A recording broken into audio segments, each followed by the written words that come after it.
Hello दोस्तों, आज के वीडियो में देखने वाले पेरिस ओलंपिक 2024। ये ऐसा टॉपिक है करंट अफेयर का जहां से 100% हर एक एग्जाम में 1 से 2 क्वेश्चन आपका देखने को मिलेगा ही मिलेगा। तो इसलिए आज का क्लास आप लोग के लिए महत्वपूर्ण होने वाला है। तो आज का जो पहला क्वेश्चन है वो है पेरिस ओलंपिक 2024 का आयोजन किस देश में हुआ था। देखिए, पेरिस ओलंपिक का जो आयोजन हुआ था वो फ्रांस में हुआ था, यानी कि ऑप्शन सी आपका राइट आंसर हो जाएगा। कैसे याद रखा जाए तो फ्रांस की राजधानी कहाँ भाई साहब, पेरिस कहाँ, तो पेरिस फ्रांस में। तो स्वाभाविक सी बात है कि पेरिस ओलंपिक जो हुआ होगा वो फ्रांस में ही हुआ होगा। तो ऑप्शन सी आपका राइट आंसर हो जाएगा। अब कहिएगा सर ये कब से कब तक हुआ था ये आयोजन, तो ये आयोजन जो है ना 26 जुलाई से, कब से 26 जुलाई से ये स्टार्ट हुआ था और 11 अगस्त तक चला था। कब तक चला था? 11 अगस्त 2024 तक चला था। ये डेट भी आप याद रख लीजिएगा, हो सकता है आपके एग्जाम में पूछा जा सकता है। नेक्स्ट क्वेश्चन है पेरिस ओलंपिक 2024 में कुल कितने देश भाग लिए थे। देखिए यहाँ पे आपसे देश पूछा जा रहा था, 206 देश भाग लिए थे। ऑप्शन ए राइट आंसर हो जाएगा।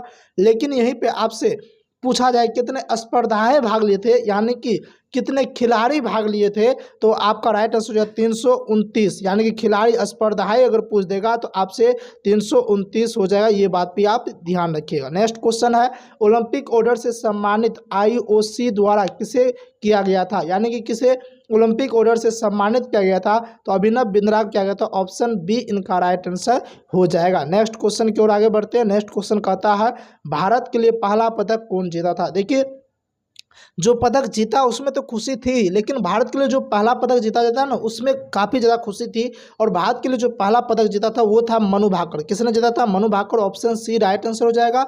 और आप एक बात और याद रख लीजिएगा कि मनु भाकर ऐसे खिलाड़ी हुए जो एक ही ओलंपिक में भारत के लिए 2 मेडल जीते थे। कितने? 2 पदक जीता था मनु भाकर। कितने टोटल जीता था? 2 पदक जीता था और दोनों के दोनों कांस्य पदक ही जीता था। ये 10 मीटर एयर पिस्टल स्पर्धा में जो है ना इन्होंने जीता था।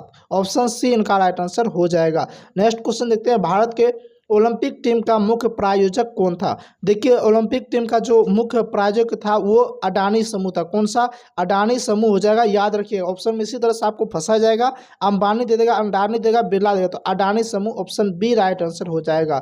नेक्स्ट क्वेश्चन है पेरिस ओलंपिक 2024 में कुल कितने खेल थे। तो देखिए पेरिस ओलंपिक में अभी हम आपको बताए थे टोटल देश पूछेगा। अगर आपसे देश पूछेगा तो 206 हो जाएगा, स्पर्धाएं पूछेगा तो 329 हो जाएगा। लेकिन अगर आपसे खेल देगा कि टोटल कितना खेल शामिल था, तो टोटल 32 खेल शामिल था। ऑप्शन डी इनका राइट आंसर हो जाएगा। क्या हो जाएगा? ऑप्शन डी जो है इनका राइट आंसर हो जाएगा। चलिए नेक्स्ट क्वेश्चन की ओर देखते हैं। नेक्स्ट क्वेश्चन क्या है? सबसे उम्रदराज भारतीय एथलीट कौन थे। देखिए सबसे जो उम्रदराज भारतीय एथलीट थे वो थे रोहन बोपन्ना। कौन थे? रोहन बोपन्ना। और इन्होंने जो है संन्यास की भी घोषणा कर दी, यानी कि पेरिस ओलंपिक 2024 के बाद संन्यास की घोषणा कर दी। कौन? रोहन बोपन्ना। अब यहाँ से एक क्वेश्चन और बनता है कि रोहन बोपन्ना किस खेल से संबंधित है। रोहन बोपन्ना जो टेनिस खेल से, किस खेल से? टेनिस खेल से रोहन बोपन्ना संबंधित है। और इन्होंने जो है सबसे उम्रदराज भी थे और ये जो है अब की बार से संन्यास की घोषणा कर दी है। ठीक है, चलिए नेक्स्ट क्वेश्चन को आगे बढ़ते हैं। नेक्स्ट क्वेश्चन है नीरज चोपड़ा कौन सा पदक जीता। तो देखिए आपको ये बात याद रखना है कि भारत ने टोटल 6 मेडल जीता, 6 पदक जीता। उसमें से मात्र एक नीरज चोपड़ा ही थे कि जिन्होंने रजत पदक जीता। कौन सा? रजत पदक। बाद बाकी आपको कांस्य पदक ही जीता गया। एक रजत पदक, बाद बाकी कांस्य पदक ही जीता गया। तो यहाँ पे आप ये बात याद रखिएगा कि सिर्फ और सिर्फ अगर पूछा नीरज चोपड़ा भारत के लिए कौन सा पदक जीता तो रजत टिक कीजिएगा। बाद बाकी अगर कोई भी खिलाड़ी का नाम आ जाएगा और पूछेगा भारत के लिए कौन सा पदक जीता तो कांस्य आप टिक कर लीजिएगा। ये आपका एक कंसेप्ट हो गया, ट्रिक हो गया, इसके थ्रू भी आप याद रख सकते हैं। और भारत ने अब की बार एक भी स्वर्ण पदक नहीं जीता है। चलिए नेक्स्ट क्वेश्चन को आगे बढ़ते हैं।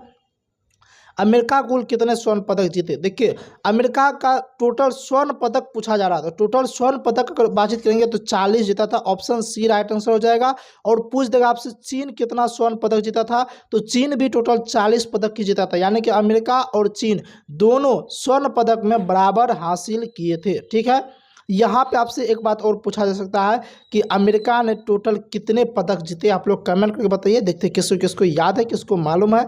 फटाफट से कमेंट कीजिए तो देखते किसको मालूम है। और हाँ, सेशन अच्छा लग रहा है तो आप इस चैनल को सब्सक्राइब करके बेल आइकन जरूर दबा लें और रही बात ये PDF आपको कहाँ मिलेगा, तो डिस्क्रिप्शन में टेलीग्राम चैनल का लिंक दिया गया है, आप टेलीग्राम चैनल ज्वाइन कर ले, वहाँ पे आपको PDF मिल जाएगा। पूछा जा रहा है कि भारत कुल कितने पदक जीते, अभी जस्ट बताया भारत टोटल 6 पदक जीता था, जिसमें से 1 रजत पदक जीता गया था जो नीरज चोपड़ा के द्वारा, बाद बाकी जो 5 था वो सब के सब कांस्य पदक ही जीता गया, बाद बाकी कांस्य पदक ही जीता गया, ये बात भी आप याद रख लीजिएगा। बाद बाकी कौन जीते थे, मनु भाकर थे, मनु यानी कि सरबजोत सिंह थे, स्वप्निल कुशाले थे, पुरुष हॉकी एक टीम था, और अमन सहरावत थे जो कि कुश्ती में जीते थे। ठीक है, तो ये सब कांस्य पदक जीते थे। और नीरज चोपड़ा जो है ये आपका भाला फेंकने में जो है रजत पदक जीते थे। हाँ, एक चीज़ और पूछा जा सकता है कि नीरज चोपड़ा कितना मीटर भाला फेंके थे, तो 89.45 मीटर इतना का थ्रो के साथ जो भाला फेंक के जो है ये रजत पदक हासिल किए थे। और यहीं पे नीरज चोपड़ा का टक्कर हुआ था पाकिस्तान के खिलाड़ी के साथ, और पाकिस्तान ने यहाँ पे स्वर्ण पदक जीत लिया। और पूछेगा आपसे कि पाकिस्तान ने कितना कुल पदक जीता, तो पाकिस्तान जो है टोटल 1 पदक जीता। पाकिस्तान कितना जीता, तो 1 पदक जीता। चलिए आपका नेक्स्ट क्वेश्चन यहाँ बताते हैं, पाकिस्तान कुल कितने पदक जीते, 1 पदक। और लेकिन बात एक बार जानते हैं, पाकिस्तान जो है ना 1 ही पदक जीता, लेकिन वो स्वर्ण पदक जीत लिया, वो स्वर्ण पदक जीत लिया। इसलिए पाकिस्तान का स्थान कौन सा रहा, तो 62वां स्थान रहा। कौन सा स्थान रहा पाकिस्तान का, 62वां। लेकिन भारत जो है ना 6 तो पदक जीता था, उसमें से 1 ही रजत जीता, बाद बाकी कांस्य जीता। इसलिए 6 पदक जीतने के बावजूद भी भारत का स्थान की बातचीत करेंगे तो 71वां स्थान रहा था, किसका, भारत का रहा था। यानी कि पाकिस्तान से भी पीछे अब की बार हमारा भारत रहा। ये थोड़ा सा शर्मिंदगी वाली जो है बातचीत हो जाती है, क्योंकि इसमें कई सारे रीजन है कि खेल के प्रति ध्यान उतना नहीं दिया जा रहा है, काफ़ी लोग जो है क्रिकेट के पीछे लगा हुआ है। चलिए नेक्स्ट क्वेश्चन है, चीन कुल कितने पदक जीते, तो देखिए चीन का टोटल बातचीत करेंगे तो 91 जीता गया था, यानी कि ऑप्शन बी राइट आंसर हो जाएगा। चीन जो जीता था टोटल 91 पदक जीता। और अमेरिका के बारे में अभी बताएं, अमेरिका टोटल 126 पूछेगा तो किसने जीता था, अमेरिका ने जीता था। पूछेगा चीन कितना जीता, तो चीन 91, चीन पूछेगा तो चीन ने 91 पदक जीते थे। आपसे पूछेगा जापान कितना जीता, जापान जो है 45 जापान जीता था। और भारत के बारे में बता दिए, भारत 6 पाकिस्तान 1 जीता था। चलिए बहुत अच्छी वाली बात है, पहला स्थान पर अमेरिका रहा, दूसरा स्थान पर चीन और तीसरा स्थान पर जापान रहा था। ठीक है, चलिए नेक्स्ट क्वेश्चन देखते हैं, मनु भाकर कौन सा पदक जीता, तो अभी जस्ट बताए थे कि आपको जो है ना नीरज चोपड़ा छोड़ के बाद बाकी किसी के बारे में पूछे कांस्य पदक आपको टिक करना है, ऑप्शन डी इनका राइट आंसर कांस्य पदक। आपसे पूछा क्वेश्चन नंबर 14, महिलाओं की 50 किलोग्राम कुश्ती स्पर्धा में 100 ग्राम अधिक वजन के कारण किसे हटा दिया गया, तो देखिए विनेश फोगाट को हटा दिया गया, जो कि कुश्ती से संबंधित है, कुश्ती खेल से ये संबंधित रखती है, तो ये विनेश फोगाट को जो हटा दिया गया, तो ऑप्शन बी इनका राइट आंसर हो जाएगा।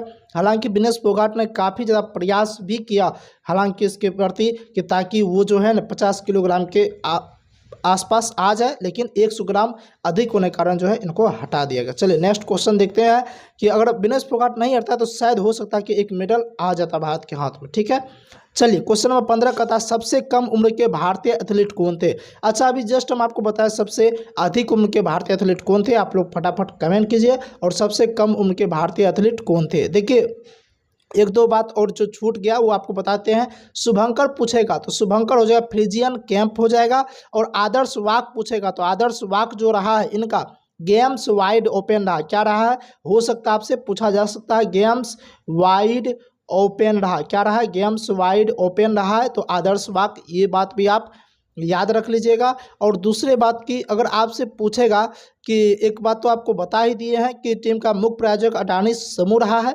और आपसे ये भी पूछ सकता है कि उद्घाटन समारोह में ध्वजवाहक कौन रहे थे, तो पीवी सिंधु एवं शरत कमल जो है ये उद्घाटन समारोह में ध्वजवाहक रहे थे। लेकिन समापन में पूछेंगे तो मनु भाकर एवं PR श्रीजेश हो जाएगा, ये बात भी आप याद रख लीजिएगा। ठीक है, चलिए उम्मीद करते हैं यहाँ तक आपको अच्छे तरीके से समझ में आ गया। तो इस लास्ट क्वेश्चन का जो आंसर जो ऑप्शन ए हो जाएगा, धिनिधि दे सिंधु हो जाएगा, ऑप्शन ए राइट आंसर। उम्मीद करते हैं आज का सेशन काफ़ी अच्छा लगा, क्योंकि इसमें हम बेहतर तरीके से समझाने का प्रयास किए हैं और वो सभी क्वेश्चन हम बता चुके हैं जितना आपके एग्जाम में पूछा जा सकता है। उम्मीद रखते हैं कि अगर आप इतना पढ़ के अगर जाते हैं तो आपका एग्जाम में क्वेश्चन आएगा तो इसी वीडियो से यहीं से आएगा, इससे बाहर आपका क्वेश्चन नहीं आने वाला पेरिस ओलंपिक से। और आप लोग इस वीडियो को लाइक करते हैं, अच्छा प्यार दिखाते हैं, तो नेक्स्ट जो वीडियो आएगा वो आएगा पैरा ओलंपिक से, क्योंकि आप देखिए ओलंपिक से तो पूछा जाएगा और पैरा ओलंपिक से भी आपका जो है ना क्वेश्चन पूछा जाता है और उसमें बताएंगे पैरा ओलंपिक क्या होता है, नहीं होता है, सारा कुछ हम बताने वाले हैं। तो बस इस वीडियो को लाइक कीजिएगा, शेयर कीजिएगा और चैनल पर पहली बार चैनल को सब्सक्राइब जरूर कर लीजिएगा। मिलते हैं नेक्स्ट वीडियो में, तब तक के लिए जय हिंद।